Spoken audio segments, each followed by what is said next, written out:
Lotto Chart includes a smart feature called assisted correction, a way for AI to help improve your predictions. Here's how it works. First, predictions are created for every selected drawing. Then, Lotto Chart compares those predictions to the actual lottery results.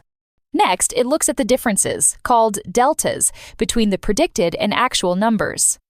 Based on those differences, the AI fine-tunes its approach in real time to generate a smarter, more accurate prediction that learns and improves as it goes. To use assisted correction, start by selecting the points you want to analyze. Next, press the Make Prediction button. Choose your preferred prediction method, then enable the Assisted Correction option. Pick the AI model that you want to analyze the predictions and press the Predict button. Your new prediction point will be added to the end of the chart. Use assisted correction to get more out of your predictions by letting past results guide smarter, more accurate picks for your next drawing.